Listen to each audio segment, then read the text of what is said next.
Bismillahirrahmanirrahim. Our today's topic is integration.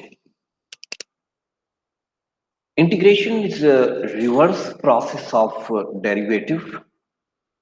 Therefore, it is also defined as a process to find antiderivative is called integration.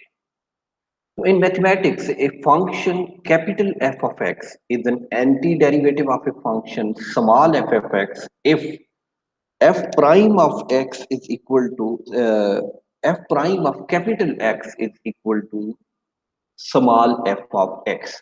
It means कि ये जो small f of x है इसका anti derivative अगर f of x capital F of x हो, ऐसा सिर्फ उसी वक्त हो सकता है जब कैपिटल F of x का डेरिवेटिव वापस इस स्मॉल f of x के बराबर होगा।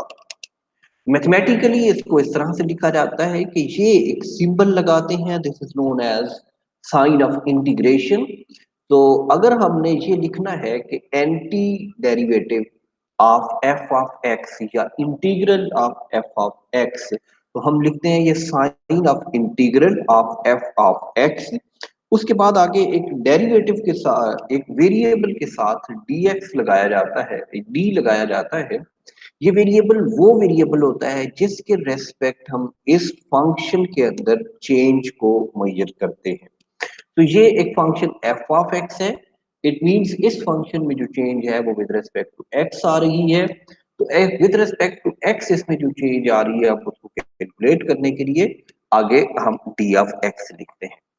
तो ये इस तरह से मैथमेटिकली हम इसको रिप्रेजेंट करते हैं। जिस भी फंक्शन का इंटीग्रल लेना है तो साइन ऑफ इंटीग्रल, उसके बाद वो फंक्शन लिखेंगे, फंक्शन के बाद इसी फंक्शन को मल्टीप्लाई किया जाता है डी ऑफ ए वेरिएबल, जिस वेरिएबल के रेस्पेक्ट ये वाला फंक्शन वेरी कर रहा होता है। ये ऊपर जो हमने स्टेटमेंट दिया उसके मुताबिक integral of f of x into d f x will be equal to capital F of x. ये जिसका इंटीग्रल ले रहे हैं वो स्मॉल एफ ऑफ एक्स है और स्मॉल एफ ऑफ एक्स का जो इंटीग्रल हमने दिया that is equal to capital F of x. तो ये ऊपर वाली जो स्टेटमेंट थी कि a function capital F of x is an anti derivative of a function small f of x. तो यहां तक की जो स्टेटमेंट है इसको मैथमेटिकली हम इस तरह से लिख सकते हैं कि integral of small f of x into d of x is equal to capital F of x. और इसको पढ़ा कैसे जाता है कि we read it as integral of small f of x is equal to capital F of x. ये further explanation इसकी हम कर सकते हैं कि if derivative of capital F of x is equal to small f of x, या इसी को हम डेरिवेटिव को हम यूं लिख सकते हैं कि single prime of f of x, या फिर एफ के सिंगल प्राइम में लिखने की बजाय इससे पहले हम ये लिखते हैं कि D over D of x into capital F of x, this is equal to small f of x. It means जब capital F of x का डेरिवेटिव अगर small f of x के बराबर है तो फिर इस small f of x का integral capital F of x के बराबर होगा।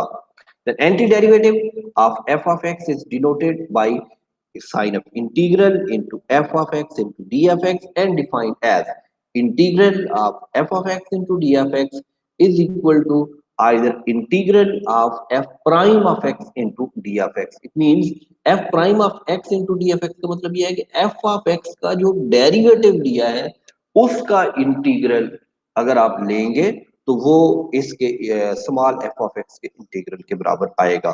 तो मैथमेटिकली आप इसको स्ट्रेट फॉरवर्ड अपनी लिख सकते हैं कि integral of f of x into d of x is equal to capital F of x. अब इसमें जो दो तीन नोटेशंस हैं, एक d over d of x, this is an operator and this is known as derivative, और ये जो sign of integral into d of x है this is another operator and this is known as integration. और ये जो दो operators हैं दे are inverse operators of each other. ये जो सिंबल है this symbol this is known as symbol sign of integration, या इसको सिंपल इंटीग्रल भी कहा जाता है। और ये जो फंक्शन f ऑफ x है which is to be integrated this is known as integrand.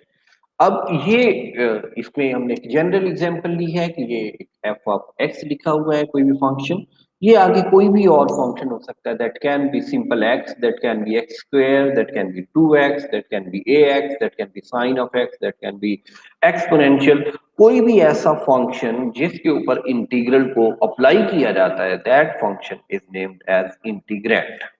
और ये जो dx लगता है इस फंक्शन के एंड पे, that shows that integration is being taken with respect to that variable. For example dx लगा है तो इट मींस के integration is being taken with respect to x। अगर यहाँ dy होगा तो it will be mean that the integration is being taken with respect to y। और अगर यहाँ पे z है then it will be mean that integration is being taken with respect to z। अच्छा, अब देखिए कुछ सिंपल एग्जांपल्स लेते हैं कि जिनमें डेरिवेटिव्स क्या आता है और उनका अगर हम एंटी डेरिवेटिव लें तो वो क्या आता है। Let's suppose we have a function x square plus x. अब अगर इस एक्स स्क्वायर प्लस एक्स का डेरिवेटिव ले लें तो इसका डेरिवेटिव आता है 2x प्लस वन, कि हमने इस पे पावर रूल लगाना है, पावर पहले लिखेंगे और पावर में से एक माइनस करेंगे, देन विदाउट पावर आगे डेरिवेटिव लेंगे। तो एक्स स्क्वायर की पावर पहले लिखी तो 2 आ गया, फिर पावर में से एक माइनस किया तो एक्स की पावर 2 माइनस वन, एक्स की पावर 1 आ गई। सो 2 इससे पहले आ चुका था, 2 into x into with power derivative लेंगे एक्स का वो 1 के बराबर आएगा, तो 2x। और इसी तरह आगे एक्स का जो डेरिवेटिव है प्लस में वो 1 के बराबर आ गया। अब जो हमने पहले फार्मूला पढ़ा है उसके मुताबिक ये था कि अगर आप किसी फंक्शन का डेरिवेटिव लेते हैं तो जो भी आंसर आएगा उस आंसर का अगर आप इंटीग्रल लेंगे तो वापस वही इनिशियल फंक्शन जनरेट होना चाहिए जिसका आपने डेरिवेटिव लिया था। लेट्स सी कि यहां पर क्या होता है। अब ये देखिए, ये जो आंसर आया है इस आंसर के ऊपर इंटीग्रल अप्लाई किया कि integral of 2x plus one into d f x. अब इंटीग्रल अप्लाई करने के बाद ये आगे हम फार्मूला डिस्कस करेंगे कि क्या है। तो ये फार्मूला इंटीग्रेशन का अप्लाई करने के बाद हमारे पास जो आंसर आया है that is x square plus x. यहाँ हमने ये देखा है कि वही फंक्शन दोबारा रीजनरेट हो गया है जिस फंक्शन का हमने डेरिवेटिव लिया था। तो इससे नेक्स्ट एग्जांपल में देखिए, इसमें अब थोड़ा सा डिफरेंस आ रहा है इन एग्जांपल्स में। अब ये जो नेक्स्ट एग्जांपल है इसमें देखिए यहाँ पर हमारे पास जो इनिशियल फंक्शन है that is x square plus x plus five.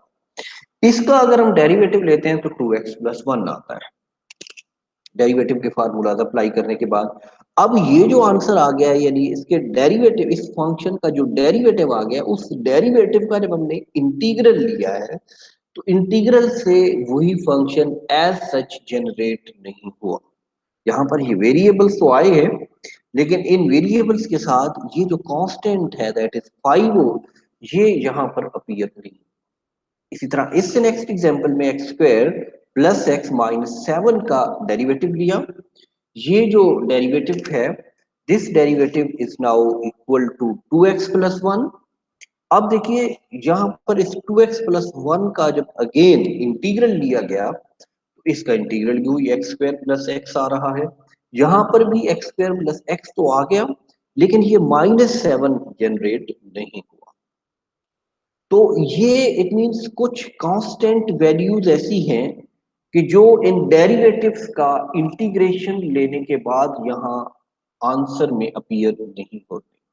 तो ये जो कांस्टेंट वैल्यूज हैं इनको यहाँ इंक्लूड करने के लिए आगे हम चल के देखेंगे कि इंटीग्रेशन जब इस तरह का ये साइन लगाते हैं उसका जो भी आंसर आ रहा हो उसके साथ एक कांस्टेंट लगाया जाता है सी। मोस्टली वो यूज करते हैं कि at the end plus c लगा देते हैं।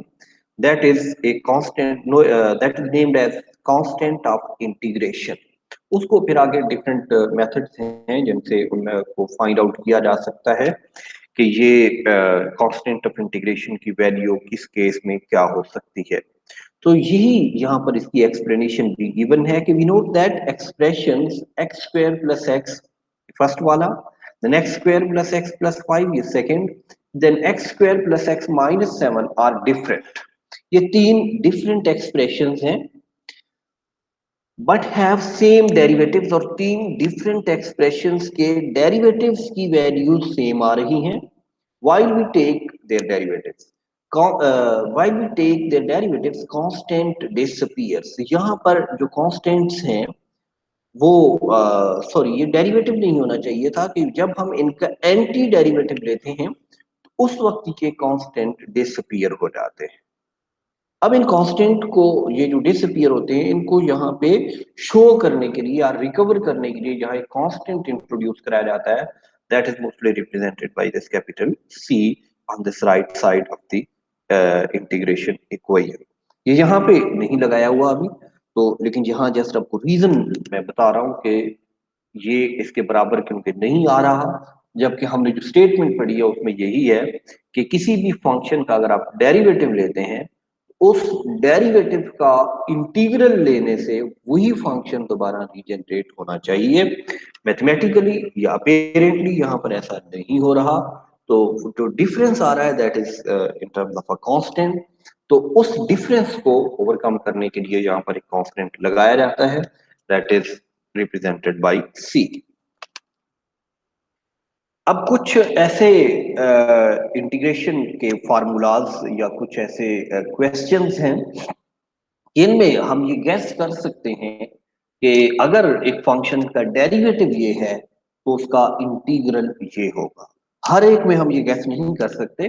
जैसा कि हमने यहाँ पर देखा है तो ये तीन डिफरेंट फंक्शंस थे और इन तीन डिफरेंट फंक्शंस में हमें जो डेरिवेटिव्स हैं वो एक जैसे मिले और इनके जो एंटी डेरिवेटिव्स हैं उनके साथ कांस्टेंट अपीयर हो रहे हैं। That constant is not very clear for us, किस कांस्टेंट की वैल्यू क्या है। लेकिन कुछ वैल्यूज ऐसी हैं, कुछ फंक्शंस ऐसे होते हैं जिनके बारे में गेस किया जा सकता है कि इसका अगर डेरिवेटिव ये आ रहा है तो इसका इंटीग्रल क्या होगा। फॉर एग्जांपल यहाँ पर ये एक्स क्यूब है, एक्स क्यूब का जो डेरिवेटिव है दैट इज 3x²। अब इस 3x² का अगर हम इंटीग्रल लेते हैं that will be again x cube.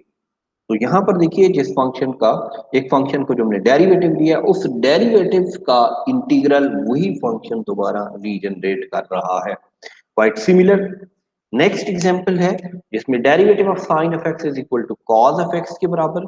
फिर कॉस ऑफ एक्स का अगर आप इंटीग्रल ले लेते हैं that generates back sine of x.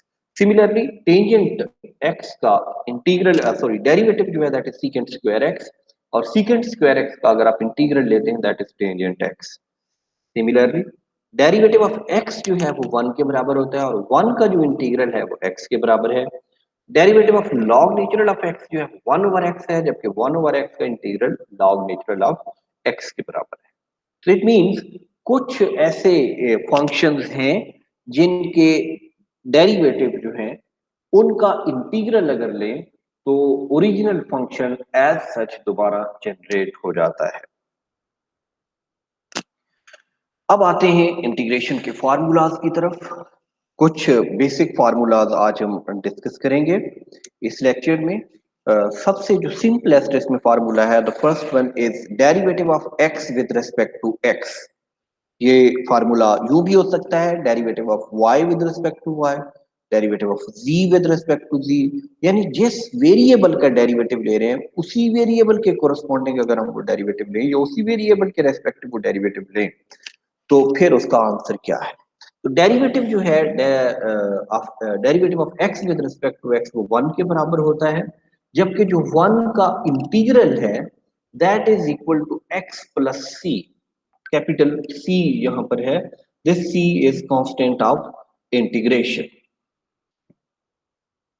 Next जो फार्मूला है वो पावर रूल है। ये अब डेरिवेटिव्स के फार्मूलाज हम डेरिवेटिव में पहले पढ़ चुके हैं, मैं अब डायरेक्ट इधर इंटीग्रेशन की तरफ आता हूं।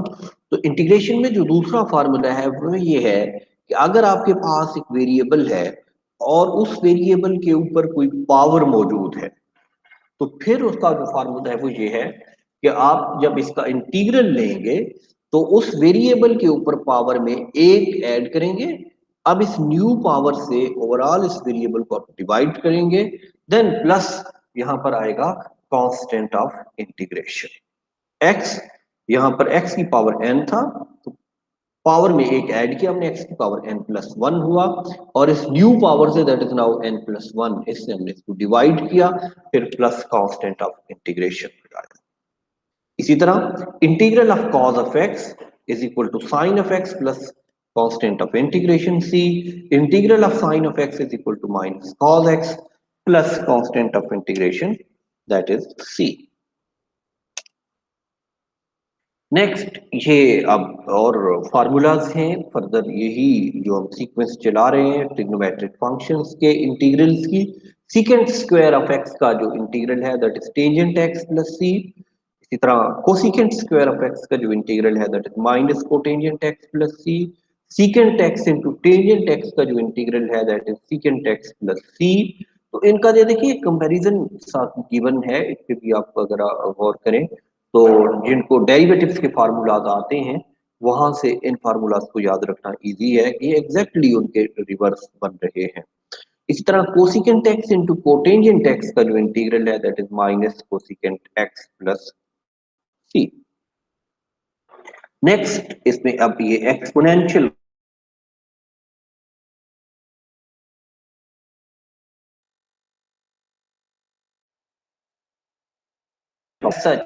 हम इंटीग्रल की बात करते हैं यहाँ पर, तो इंटीग्रल ऑफ एक्सपोनेंशियल फंक्शन अगर हम लिखेंगे तो यहाँ पर भी इंटीग्रल ये एज सच आएगा, प्रोवाइडेड दैट ये उस वक्त होता है जब इसकी पावर का आगे डेरिवेटिव मौजूद हो। अब देखिए ये integral raise to power x है, इसकी पावर जो है वो एक्स है यहाँ पर, तो एक्स का डेरिवेटिव होता है डी एफ एक्स, वो यहाँ पर मौजूद है, ये 1 इंटू डी एफ एक्स होता है, तो यहाँ 1 मौजूद है जो मोस्टली लिखा नहीं जाता, तो ये ई एफ एक्स प्लस सी के बराबर आ जाए। इसी तरह ये अगर किसी कांस्टेंट के ऊपर कोई वेरिएबल मौजूद है, इसका अगर हमने इंटीग्रल लेना है तो इसका फिर जो है फॉर्मूला अब ये है कि constant raise to power this variable आप एज सच लिखेंगे, फिर इसको आप डिवाइड करेंगे log natural of this constant without power. अब ये ए जो है जिसकी पावर एक्स थी, एक्स हमने नहीं लगाना, पावर नहीं लगानी, तो इसको लॉग नेचुरल ऑफ ए पे डिवाइड कर दें। अच्छा यहाँ पर अब आगे आता है इनटू, ये फार्मूला उस वक्त आप अप्लाई कर सकते हैं जब इस एक्स का आगे डेरिवेटिव मौजूद हो, अगर नहीं होगा तो फिर ये फार्मूला अप्लाई नहीं हो सकेगा, लेकिन अगर यहाँ पर मौजूद है फिर इस फार्मूला को अप्लाई किया जा सकता है। इस एक्स का डेरिवेटिव 1 है तो 1 इंटू डी एक्स यहाँ मौजूद है, इसलिए हम इस फार्मूला को अप्लाई कर सकते हैं। इसी तरह अगर 1 over x into d f x का इंटीग्रल लेना है तो इसका जो इंटीग्रल है that will be equal to log natural of x plus C. अब ये फार्मूलाज आपने याद रखने हैं और इन फार्मूलाज को आगे अप्लाई करना है। अब हम फर्स्ट फार्मूला की तरफ आते हैं कि इस फर्स्ट फार्मूला को हम कैसे अप्लाई कर सकते हैं। ये पावर रूल भी इसमें कहलाता है। अब इसमें ये हमने पढ़ा था फार्मूला कि x raise to power n into d f x है, पावर के बगैर विदाउट पावर इसका आगे अगर डेरिवेटिव मौजूद है, x का डेरिवेटिव बनता है 1 इंटू डी एफ एक्स, तो फिर इस पे फार्मूला ये लगेगा कि x की पावर में एक ऐड करते हैं, इस न्यू पावर से इस ओवरऑल को डिवाइड करें plus constant of integration c लगा दें। तो ये एक सिंपलेस्ट एग्जांपल है। Now x raise to power 5 यानी n की जगह पे अब यहाँ पर 5 आ, इस पे अब हम जब फार्मूला अप्लाई करेंगे तो विदाउट पावर x का डेरिवेटिव 1 इंटू डी एक्स वो यहाँ पर मौजूद है, इसलिए हम एज सच ये वाला फार्मूला अप्लाई कर देंगे। x की power 5 plus 1 divided by 5 plus 1 plus constant of integration, तो x की power 6 divided by 6 plus constant of integration आ गया यहाँ पर। अब इसी तरह ये नेक्स्ट एक और एग्जांपल है कि 1 ओवर x की पावर 3 और ये x की पावर 3 का फिर स्क्वायर रूट है, स्क्वायर रूट भी एक्चुअली पावर होती है दैट इज 1/2, तो उस 1/2 को हम 3 से जब मल्टीप्लाई करेंगे तो इसी को हम सिंप्लीफाई कर सकते हैं इस तरह से कि इंटीग्रल ऑफ 1 ओवर x की पावर 3/2। तो अब इस पे हम यही फार्मूला लगा सकते हैं। नो डाउट देखने से, बज़ाहिर देखने से ये वाला क्वेश्चन ऐसे है कि इसके साथ ये जो जनरल फार्मूला इसके साथ ये मैच नहीं कर रहा, लेकिन हम इसको रीअरेंज करके इसके फंक्शन को उस फार्मूला के मुताबिक एडजस्ट कर सकते हैं कि अब ये जो डिनोमिनेटर में वेरिएबल पड़ा है इसको न्यूमिनेटर में ले जाएं, तो x की power -3/2 into d f x आ जाएगा।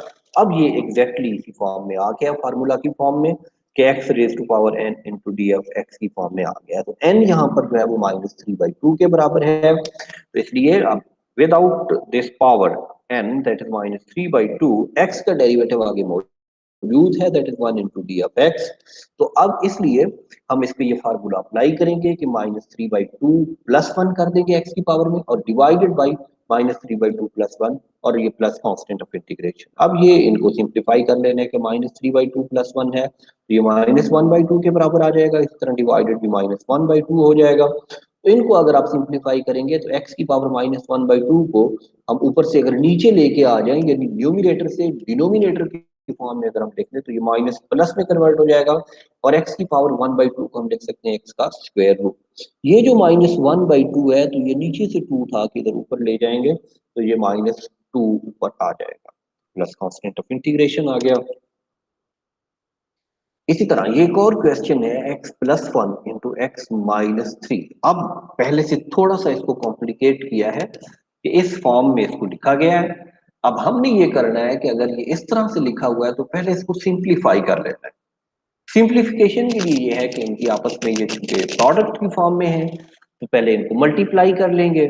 जब दोनों को मल्टीप्लाई करेंगे तो ये x इस x के साथ मल्टीप्लाई होके x स्क्वायर हो जाएगा, ये वाला x इस -3 के साथ मल्टीप्लाई होके -3x, अब ये 1 इस x के साथ मल्टीप्लाई होके प्लस x, अब ये +1 इस -3 के साथ मल्टीप्लाई होके -3 बन जाएगा। इसी तरह अब ये इसको फर्दर सिंप्लीफाई कर लेंगे, x square -3x plus x से -2x हो गया और -3। अब ये अलग अलग इस तरह से फंक्शंस बन गए। अब इनके ऊपर हम ये करेंगे कि ये जो इंटीग्रल है ये हर फंक्शन पे सेपरेटली अप्लाई करना है और हर एक फंक्शन को जो सिंबल है वो उनके साथ रहेगा। फर्स्ट वाले के साथ प्लस है तो integral x square into d of x, ये साइन जो है माइनस का ये यहाँ पे आगे रहेगा। So minus integral of 2x into d of x, again this minus integral of 3 into d of x. अब डी ऑफ एक्स के साथ हम 1 लगा सकते हैं, 1 इंटू डी एफ एक्स भी डी एफ एक्स के ही बराबर होता है। तो 1 मोस्टली लिखा नहीं जाता लेकिन जस्ट यहाँ एक फार्मूला को इलस्ट्रेट करने के लिए यहाँ 1 लगाया है। तो ये जो 1 है इसको हम इस तरह से भी लिख सकते हैं कि this is x raise to power 0। तो ये integral of x raise to power 2 into d f x minus 2 into integral of x into d f x, this is -3 into integral of x raise to power 0 into d of x. अब इन सब के ऊपर हम separately power rule लगा सकते हैं। तो फर्स्ट के ऊपर पावर रूल लगाएंगे, ये इसके ऊपर x की पावर 2 है तो x की पावर 2 प्लस 1 ओवर 2 प्लस 1, ये -2 इंटू एक्स की पावर ऑलरेडी 1 है तो 1 plus 1 over 1 plus 1, -3 into x की पावर 0 है तो 0 प्लस 1 ओवर 0 प्लस 1, एक्स की power 0 plus 1 over 0 plus 1 plus constant of integration.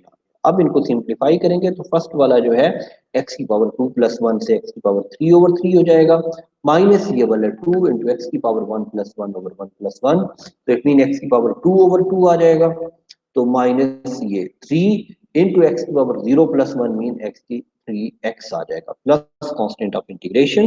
तो इसको फर्दर अगर आप सिंप्लीफाई करते हैं तो अब ये इस तरह से हो जाएगा कि 1/3 इंटू एक्स की power 3 minus x square minus 3x plus constant of integration 3। अब ये इसी फार्मूला की एक और एक्सटेंशन है कि अगर आपके पास फार्मूला एक्चुअली यही पावर रूल है लेकिन अगर फंक्शन इस तरह से है कि ये वेरिएबल के साथ कोई कांस्टेंट मल्टीप्लाई हो रहा है और इस प्रोडक्ट के साथ फिर आगे कोई कांस्टेंट ऐड हो रहा है और इस ओवरऑल एडिशन के ऊपर पावर n है, तो फिर ये जो फार्मूला है वो क्या बनता है? तो फिर फार्मूला यही जो है वो एक्सटेंड हो जाता है। तो एक न्यू फार्मूला आगे जाके जो बनता है वो ये है कि यही फंक्शन आप जो है ऐसे उसी तरह से लिखेंगे और पावर में एक ऐड कर देंगे। नीचे यही जो पावर है न्यू पावर जो बन गई है वो एज सच लिखेंगे और इस वेरिएबल के साथ जो कांस्टेंट मल्टीप्लाई हो रहा था उसको इस डिनोमिनेटर के साथ मल्टीप्लाई कर। तो अब ये देखिए यहाँ पर है ए एक्स प्लस बी की पावर n, तो जब हमने फार्मूला अप्लाई करना है तो ऐसा यही लिखेंगे एक्स प्लस बी की पावर n प्लस 1, यानी पावर में एक ऐड किया, इस न्यू पावर से अब यहाँ पे डिवाइड किया अब ये जो न्यू पावर डिवाइड हुई है, इसी डिवीजन में इसको हमने यानी डिनोमिनेटर जो बना, इसी डिनोमिनेटर को उस कांस्टेंट के साथ मल्टीप्लाई करना है जो इस वेरिएबल के साथ मौजूद है, एक्स के साथ मौजूद है। एक्स के साथ यहाँ ए है, तो ये डिनोमिनेटर को हमने ए के साथ मल्टीप्लाई कर दिया, प्लस कांस्टेंट ऑफ इंटीग्रेशन सी आ जाएगा यहाँ पर। तो यहाँ पर अब आगे हम ये देखते हैं एक एग्जाम्पल से कि इसको, इसी फार्मूला को कैसे अप्लाई कर सकते हैं। एग्जाम्पल है 1/2x+3। तो ये डिनोमिनेटर है 2x+3, उस डिनोमिनेटर की पावर है 4।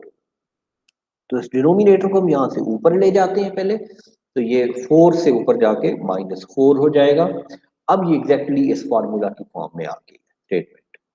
अब इसको हम फार्मूला अप्लाई करेंगे। फार्मूला ये कहता है कि एज सच इसी फंक्शन को लिखें और इसकी पावर में एक ऐड करें, फिर ये जो न्यू पावर बनी है इसको एज सच इस पूरी वैल्यू पे डिवाइड कर दें और इसको एक ब्रैकेट में लिख के इसके साथ उस वेरिएबल को मल्टीप्लाई करें जो एक्स के साथ मौजूद है। एक्स के साथ 2 मौजूद है, तो 2 के साथ इस डिनोमिनेटर को हमने मल्टीप्लाई कर दिया।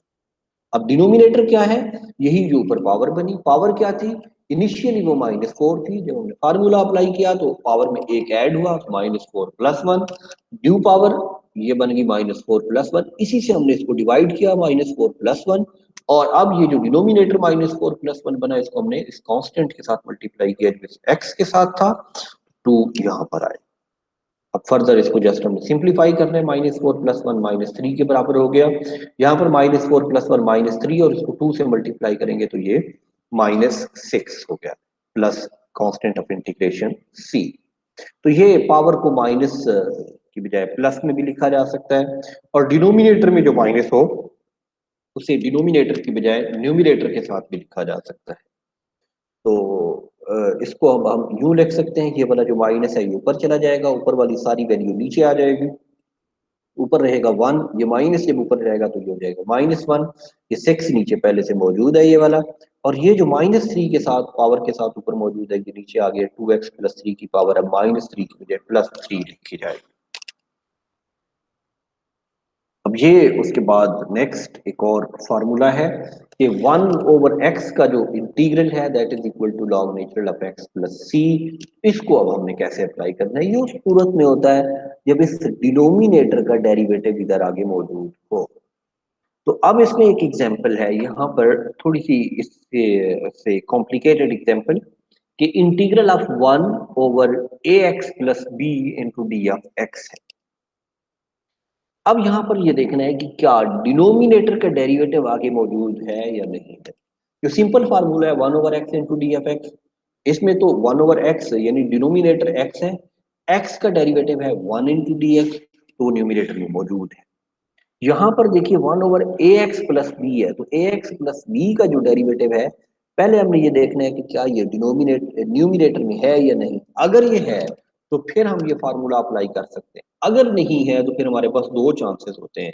एक ये होता है कि क्या हम अपनी तरफ से कोई फंक्शन ऐड करके, सबट्रैक्ट करके या मल्टीप्लाई करके ये फार्मूला बना सकते हैं, और अगर हम नहीं बना सकते तो फिर हम ये फार्मूला अप्लाई नहीं कर सकते, फिर हमें किसी और फार्मूला को देखना पड़ेगा। तो पहली चीज अब हमने ये देखनी है कि ये डिनोमिनेटर की फॉर्म में है, तो वेरिएबल है डिनोमिनेटर में, तो क्या डिनोमिनेटर का डेरिवेटिव न्यूमिनेटर में मौजूद है या नहीं है।